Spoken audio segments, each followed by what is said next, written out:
మేము కొట్టలేము, తిట్టలేము, ఏమీ చేయలేము. మీ దగ్గర చేతగానంలో చేతులు కట్టుకుని ఉండాల్సిన పరిస్థితి వచ్చింది మాకు.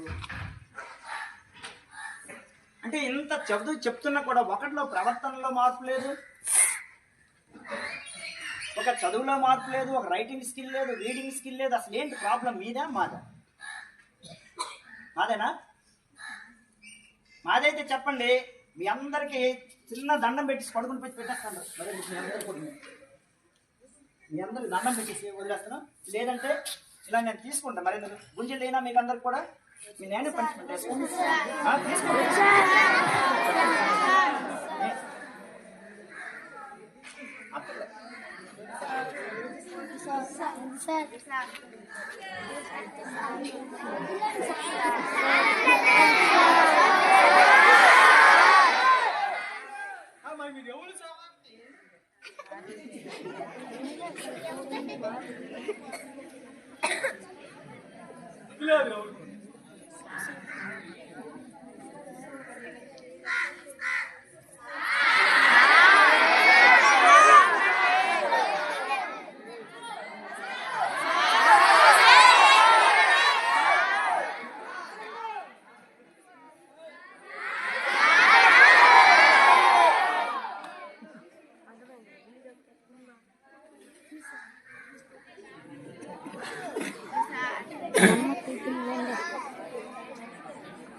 ప్రియమైన తల్లిదండ్రులారా, మాకు చేతనైనంత వరకు ఇక్కడ మేము చేస్తున్నాం.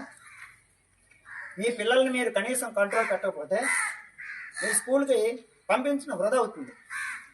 ఎందుకంటే ఇక్కడ మా ఉపాధ్యాయులు మేము ఎంత కష్టపడి పనిచేసినా కూడా ఎలాంటి ప్రయోజనం ఉండదు. మీరు మీ పిల్లల్ని అద్దెలో పెట్టుకోకపోతే మీరు పాఠశాలకు పంపించడం వృధా అవుతుంది. ఇది మైండ్లో పెట్టుకుని మీరందరూ కూడా మీ పిల్లల్ని చదువు కోసం పంపిస్తే శ్రద్ధగా ఇంటి దగ్గర చదివించండి. ఇంకా దేనికోసం అయితే పంపిస్తే పాఠశాలకు పంపించొద్దు. ఇది నా యొక్క విజ్ఞప్తి. ఓకే.